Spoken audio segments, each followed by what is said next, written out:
Muraho neza mwese bakunzi ba EMMY MEDIA TV. Uyu munsi muri ino video tugiye kubasobanurira inzozi. Kurota wurira igiti. Ese izi nzozi zisobanuye iki? Reka tubisobanure neza. Mbahaye ikaze.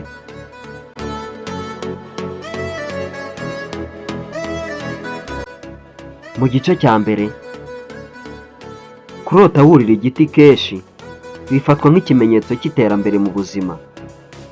Igiti gisubiza imizi, amazi ndetse n'imbaraga, kandi kurira igiti bishobora kuvuga ko umuntu afite intego cyangwa urugendo rushya mu buzima.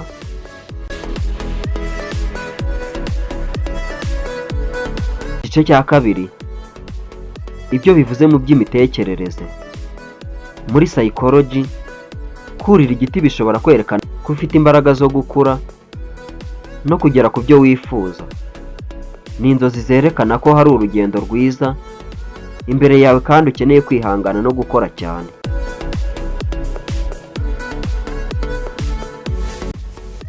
Mu gice cya gatatu, ibyo bivuze mu mico n'inyigisho. Mu mico itandukanye, igiti kirahambaye. Gishushanya ubuzima, ubwenge ndetse n'iterambere. Kurira igiti mu nzozi bishobora gusobanura ko uzagera ku byo wifuza mu buzima bwawe.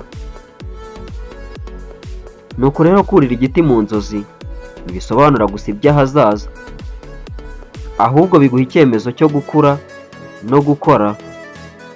Mwibuke gusiga komenti y'inzozi mwaba mwararose cyangwa uko mwazisobanukirwa. Ntimwibagirwe gukanda subscribe na like kuri EMMY MEDIA TV kugira ngo mutazacikwa n'izindi video zacu nshyashya turi kubategurira. Njye wabateguriye kino kiganiro kandi nkakibagezaho, ndi Emmanuel wihanganye. Hasta la vista, naho muri video zikurikira.